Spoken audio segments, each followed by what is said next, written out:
Hello everyone, आज की हमारी क्लास रिलेटेड है सौर मंडल से। इस क्लास में हम लोग सभी इंपॉर्टेंट फैक्ट्स को डिस्कस करेंगे सोलर सिस्टम से रिलेटेड, और उसके बाद इंपॉर्टेंट क्वेश्चंस को भी डिस्कस करेंगे। तो चलिए स्टार्ट करते हैं क्लास को।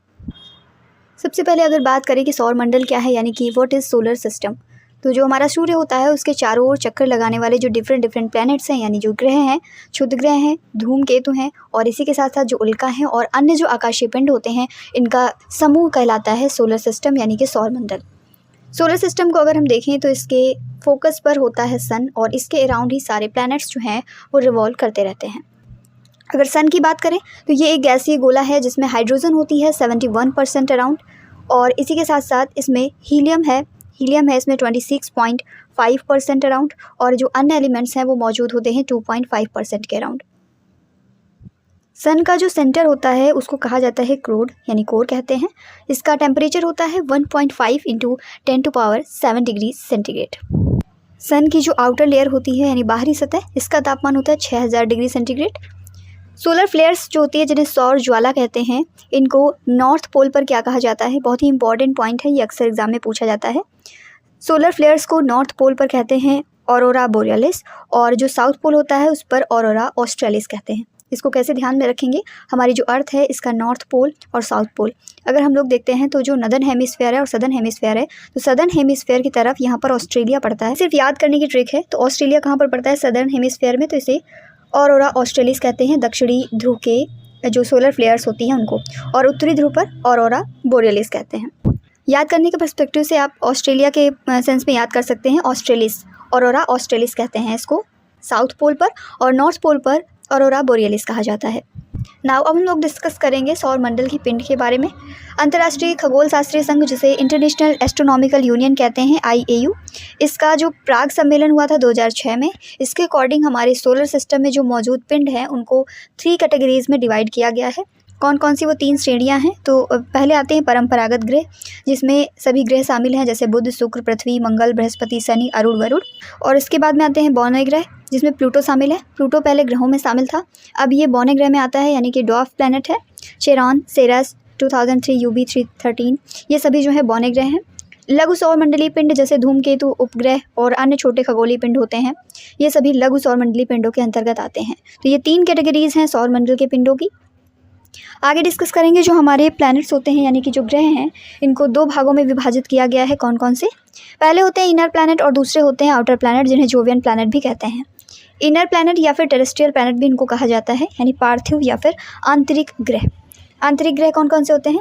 बुध, शुक्र, पृथ्वी और मंगल को आंतरिक ग्रह कहा जाता है। सन के अराउंड रिवॉल्व करने वाले जो नज़दीक उसके ग्रह हैं सीरियल से, बुध, शुक्र, पृथ्वी, मंगल, ये इनको कहा जाता है आंतरिक ग्रह या पार्थिव ग्रह, क्योंकि ये पृथ्वी के जैसे होते हैं और सूर्य व क्षुद्र ग्रहों की पट्टी के बीच में स्थित है, इसलिए इन्हें आंतरिक ग्रह या भीतरी ग्रह कहते हैं। जब हम लोग देखते हैं ना सोलर सिस्टम को, तो ये वाली इमेज अगर आप देखें तो यहाँ मार्स के बाद में एक बेल्ट है, जिसमें छोटे छोटे क्षुद्र ग्रह और कई सारे एस्ट्रॉइड्स वगैरह शामिल हैं। इनके अंदर और सन और एस्ट्रॉइड बेल्ट के बीच में जो पाए जाने वाले ग्रह हैं, इनको आंतरिक ग्रह कहते हैं, और ये बाहर के जितने भी हैं प्लैनेट्स, इनको बाह्य ग्रह या जोवियन प्लैनेट कहते हैं। बाह्य ग्रह में कौन कौन से शामिल हैं? जैसे बृहस्पति, शनि, अरुण और वरुण, इनको बाह्य ग्रह कहा जाता है। मंगल, बुध, बृहस्पति, शुक्र और शनि, ये जो 5 ग्रह हैं, इनको नग्न आँखों से देखा जा सकता है। आकार के अनुसार ग्रहों के क्रम की अगर बात करें तो घटते क्रम में देखें तो सबसे बड़ा है बृहस्पति, उसके बाद शनि है, फिर अरुण, वरुण, पृथ्वी, शुक्र, मंगल और बुध, यानी सबसे छोटा ग्रह है बुध, और सबसे बड़ा ग्रह कौन सा हो जाएगा? बृहस्पति। एग्जाम में क्वेश्चन ये भी बनता है कि जो हमारे ग्रह हैं उनमें से सबसे बड़ा ग्रह कौन सा है, तो बृहस्पति सबसे बड़ा है और सबसे छोटा हो जाएगा बुध। अब हम लोग अगर डेंसिटी के अकॉर्डिंग देखें तो घनत्व के अनुसार ग्रहों का क्रम है बढ़ता हुआ क्रम। सबसे कम घनत्व होता है शनि में, उसके बाद अरुण, बृहस्पति, नेपच्यून, मंगल और शुक्र। इसके बाद में सूर्य से दूरी के अनुसार अगर ग्रहों का क्रम देखें तो बुध जो है सबसे कम दूरी पर है, उसके बाद में शुक्र है, पृथ्वी है, फिर मंगल है, बृहस्पति, शनि, अरुण जिसे यूरेनस कहते हैं, और वरुण जिसे नेपच्यून कहते हैं। मतलब कि सूर्य के सबसे निकट का ग्रह कौन सा हो जाएगा? बुध ग्रह, और सबसे दूर स्थित ग्रह कौन सा हो जाएगा? वरुण, यानी नेपच्यून। द्रव्यमान के अकॉर्डिंग, यानी मास के अनुसार देखें अगर ग्रहों का क्रम, तो बढ़ते क्रम में सबसे कम मास किसका है? बुध का है, सबसे छोटा है ये, फिर मंगल, शुक्र, पृथ्वी, अरुण, वरुण, शनि और बृहस्पति। न्यूनतम द्रव्यमान वाला ग्रह कौन सा हो जाएगा? बुध, और अधिकतम द्रव्यमान वाला ग्रह बृहस्पति है। परिक्रमण काल के अनुसार ग्रहों का क्रम देखें बढ़ते क्रम में, तो परिक्रमण काल सबसे कम होता है बुध का, फिर शुक्र, पृथ्वी, मंगल, बृहस्पति, शनि, अरुण और वरुण। तो परिक्रमण काल जो है वो सबसे कम बुध का है और सबसे ज़्यादा वरुण का है। परिभ्रमण काल देखें अगर, तो इसमें बढ़ते क्रम में शनि है, फिर वरुण है, अरुण है, पृथ्वी है, मंगल, बुध और शुक्र। अपने अक्ष पर झुकाव के आधार पर, तो सबसे ज़्यादा झुकाव किसका है? अरुण का है, और सबसे कम झुकाव किसका है? शुक्र का है। एक और इम्पॉर्टेंट पॉइंट ध्यान में रखेंगे, शुक्र और अरुण को छोड़ करके अन्य सभी ग्रहों का घूर्णन और परिक्रमण जो है वो एक ही दिशा में होता है।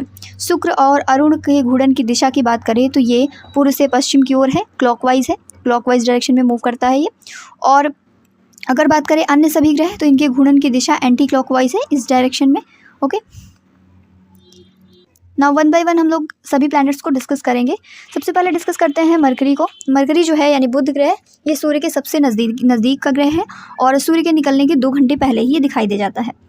सबसे छोटा और सबसे हल्का ग्रह भी है, इसके पास कोई भी उपग्रह नहीं है, इंपॉर्टेंट पॉइंट है, ध्यान में रखेंगे। इसका सबसे विशिष्ट गुण ये है कि इसमें चुंबकीय क्षेत्र पाया जाता है, मैग्नेटिज्म बिहेव ये करता है। शुक्र की बात करें वीनस की, तो ये पृथ्वी का निकटतम सबसे चमकीला और सबसे गर्म ग्रह है। इंपॉर्टेंट पॉइंट है, गर्म ग्रह पूछा जाता है। हमारे सोलर सिस्टम का सबसे गर्म ग्रह और सबसे चमकीला ग्रह शुक्र ग्रह। इसे सांझ का तारा या भोर का तारा यानी इवनिंग स्टार या मॉर्निंग स्टार भी कहते हैं। शाम में पश्चिम दिशा में और सुबह ये पूरब दिशा में आकाश में दिखाई पड़ता है। पृथ्वी की बहन भी इसे कहा जाता है, इसलिए कहते हैं क्योंकि इसका जो शेप है और इसका जो व्यास है ये पृथ्वी के लगभग समान है।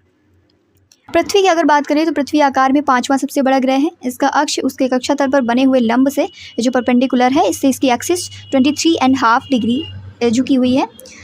पृथ्वी का व्यास जो है 12,760 किलोमीटर है। पृथ्वी की परिक्रमा अवधि है 365.24 दिन। पृथ्वी अपनी धुरी पर झुकी हुई है जिसके कारण ऋतुएं होती हैं। पृथ्वी को 2 भागों में बांटने वाली जो काल्पनिक रेखा है इसको भूमध्य रेखा कहा जाता है। हमारे ग्लोब में जो इमेजिनरी लाइंस हैं इनका क्या रोल है आइए देखते हैं। तो ये जो हमारा ग्लोब है इसमें बीचों बीच में ये जो लाइन आप देख रहे हैं ये इक्वेटर की है, 0 डिग्री लैटिट्यूड है ये।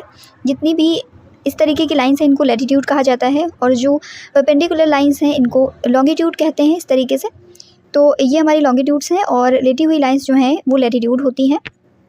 0 डिग्री इक्वेटर ये जो हमारी ग्लोब को 20 से डिवाइड करती है, ऊपर का पोर्शन नदर्न हेमिस्फेयर हो जाता है और नीचे का पोर्शन क्या हो जाता है? सदर्न हेमिस्फेयर हो जाता है। वहीं पर अगर आप देखें 23.5 नॉर्थ में अगर देखें तो ये लैटिट्यूड ट्रॉपिक ऑफ कैंसर कहलाता है। वहीं 23.5 साउथ में अगर देखें तो ये जो लैटिट्यूड है ये हमारा ट्रॉपिक ऑफ कैप्रिकॉर्न कहलाता है। 66.5 को आर्कटिक सर्कल एंड 66.5 साउथ में इसे अंटार्कटिक सर्कल कहते हैं। नॉर्थ में 90 डिग्री पर नॉर्थ पोल है और साउथ में 90 डिग्री पर साउथ पोल है। एक क्वेश्चन ये भी बनता है कि 2 लैटिट्यूड के बीच की जो डिस्टेंस है वो कितनी होती है? तो किन्हीं 2 लैटिट्यूड्स के बीच की डिस्टेंस है 111 किलोमीटर। तो ये क्वेश्चन बहुत ही इंपॉर्टेंट हो जाता है, पूछा जाता है। आगे बढ़ेंगे, हम लोग मार्स को डिस्कस करते हैं। मार्स की खास बात यह है कि इसे रेड प्लैनेट कहा जाता है, लाल ग्रह कहते हैं इसको, और इसका जो लाल रंग है वो आयरन ऑक्साइड की वजह से होता है। पृथ्वी के समान इसमें भी 2 ध्रुव हैं, north pole and south pole. 2 इसके उपग्रह हैं, कौन कौन से हैं? फोबोस और डिमोस, ये इंपॉर्टेंट सैटेलाइट्स हैं मार्स के। बृहस्पति को अगर डिस्कस करें तो इसकी खास बात यह है कि ये सौरमंडल का सबसे बड़ा ग्रह है और इसे अपनी धुरी पर चक्कर लगाने में 10 घंटे लगते हैं, यानी सबसे कम समय लगता है। वहीं सूर्य की परिक्रमा करने में इसको 12 साल लग जाते हैं। द्रव्यमान सूर्य के द्रव्यमान का लगभग 1,000वां भाग है। जुपिटर की अगर कंपोजिशन की बात करें तो आप देख सकते हैं ये 75% हाइड्रोजन से मिलकर बना हुआ है, गैसियस प्लैनेट है ये। 24% इसमें हीलियम है और 1% में अदर चीज़ें हैं जैसे ammonia, methane and water. Saturn की अगर बात करें तो ये आकार में दूसरा सबसे बड़ा ग्रह है। सबसे बड़ा कौन सा है? जुपिटर, और सेकंड पे आता है सैटर्न यानी शनि। इसकी विशेषता यह है कि इसके तल के चारों ओर जो रिंग्स हैं ये पाई जाती हैं, मोटी प्रकाश वाली कुंडली। वलय की संख्या कितनी है? तो 7 है। आकाश में पीले तारे के समान ये दिखाई देता है और इसकी जो डेंसिटी है वो सभी ग्रहों से कम है और इवन इसकी डेंसिटी वाटर से भी कम है। अगर इसको जल में रखा जाए तो ये तैरने लगेगा। शनि का सबसे बड़ा उपग्रह है टाइटन, ध्यान में रखेंगे नाम इसका। ये सौरमंडल का दूसरा सबसे बड़ा उपग्रह भी है। आकार में ये लगभग बुध के बराबर है। ये जो टाइटन है शनि का सबसे बड़ा उपग्रह, ये बुध के बराबर है शेप में। टाइटन की खोज हुई थी 1665 में। डेनमार्क के खगोल शास्त्री थे क्रिश्चियन हाइजोन, इन्होंने इसको खोजा था। यूरेनस की बात करें यानी अरुण, आकाश में तीसरा सबसे बड़ा ग्रह है और इसका टेम्परेचर है -215 डिग्री सेंटीग्रेड। इसकी खोज 1781 में विलियम हर्शल के द्वारा की गई थी। अपनी धुरी पर सूर्य की ओर इतना झुका हुआ है कि लेटा सा दिखाई देता है, इसीलिए इसको लेटा हुआ ग्रह भी कहते हैं। और इसका सबसे बड़ा उपग्रह है टाइटेनिया।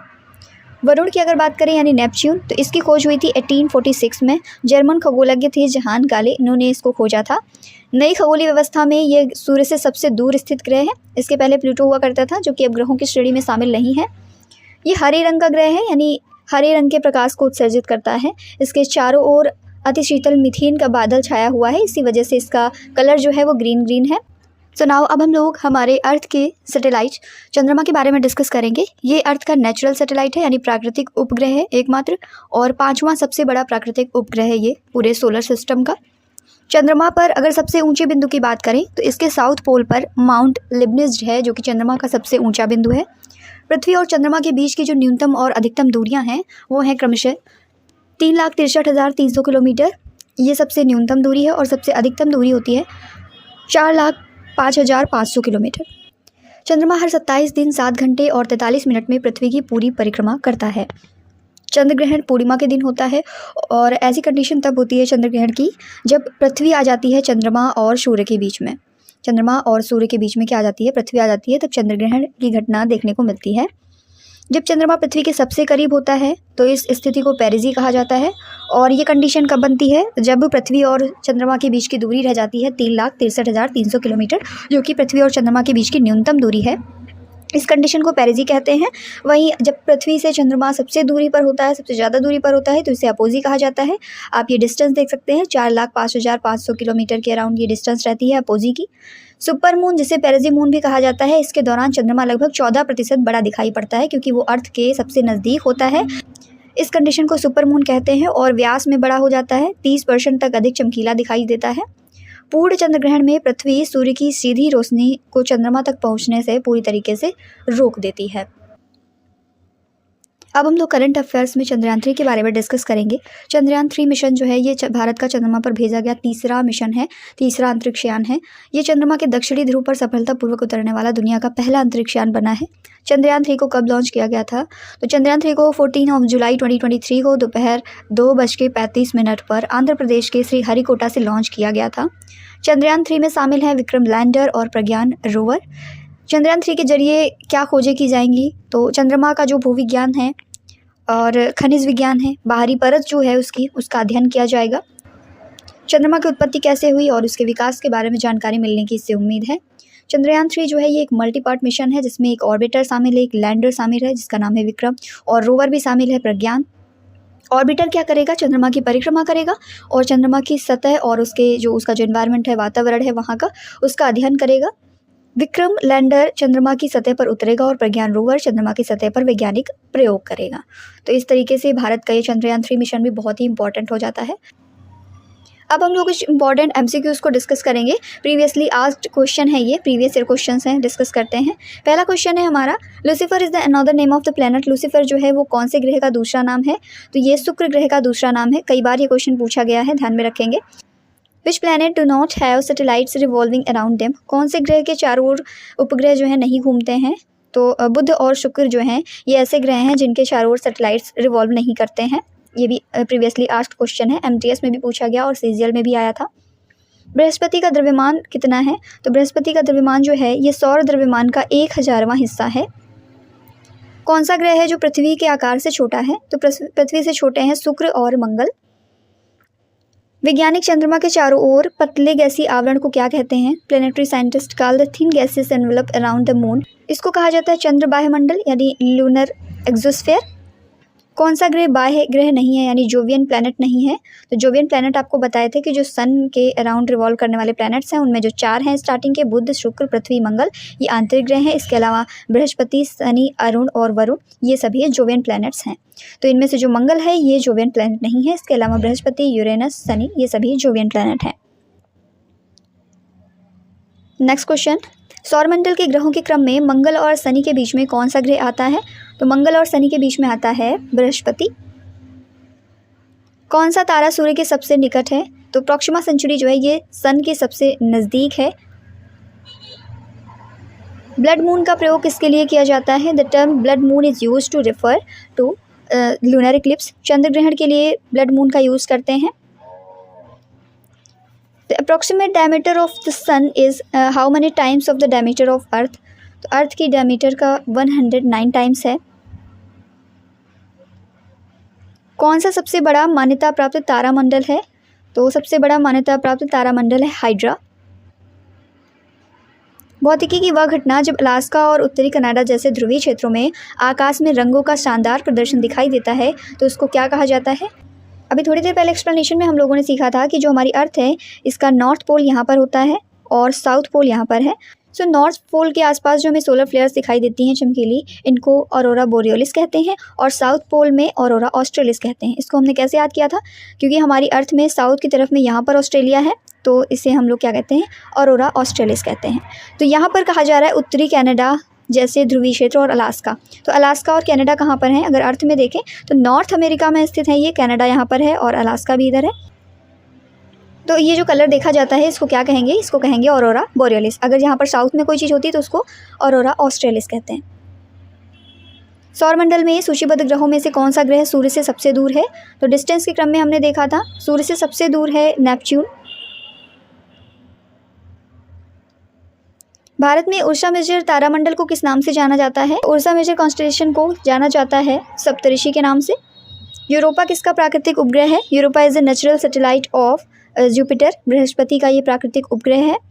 सौरमंडल में ग्रहों के क्रम में बुध और पृथ्वी के बीच में कौन सा ग्रह आता है? तो मरकरी, वेनस एंड अर्थ। बुध और पृथ्वी के बीच में वेनस आता है यानी कि शुक्र ग्रह आता है। चंद्रमा की त्रिज्या कितनी है? तो चंद्रमा की त्रिज्या है 1.74 × 10⁵ मीटर। नेक्स्ट क्वेश्चन, पृथ्वी हर वर्ष लगभग कब सूर्य के सबसे निकट होती है? तो पृथ्वी जो है वो 3 जनवरी को लगभग सूर्य के सबसे निकट होती है। वर्ष के किस दिन पृथ्वी सूर्य से सबसे दूर होती है और इस घटना को कहते हैं अपसौर या पेहेलियन? तो ये दिन है 4 जुलाई का जब पृथ्वी सूर्य से सबसे दूर होती है। सूर्य के चारों ओर अपनी कक्षा में पृथ्वी की लगभग गति किलोमीटर पर सेकंड में कितनी है? तो 30 किलोमीटर पर सेकंड है। लगातार 2 अमावस्याओं के बीच का अनुमानित समय कितने दिनों का होता है? तो ये लगभग 29.5 डेज का होता है। कौन सा सौरमंडल का बौना ग्रह नहीं है, ड्वार्फ प्लैनेट नहीं है? तो ऑप्शन नंबर ए हमारा करेक्ट हो जाएगा। कामदेव जो है ये ग्रह ऐसा है जो कि सौरमंडल का बौना ग्रह नहीं है। Next question, which of the following is not a dwarf planet of the solar system? कौन सा सौरमंडल का बौना ग्रह नहीं है? तो ऑप्शन नंबर ए हमारा करेक्ट हो जाएगा। किस ग्रह पर सबसे अधिक चंद्रमा है? तो सबसे ज़्यादा चंद्रमा किसके पास में है? तो शनि के पास में सबसे ज़्यादा चंद्रमा है। The moon completes how many rotation on its axis as its completes the 1 revolution around the earth? पृथ्वी के चारों ओर जब चंद्रमा एक चक्कर पूरा करता है तो वो अपनी धुरी पर कितना घूर्णन पूरा करता है? तो अपनी धुरी पर एक घूर्णन पूरा करता है।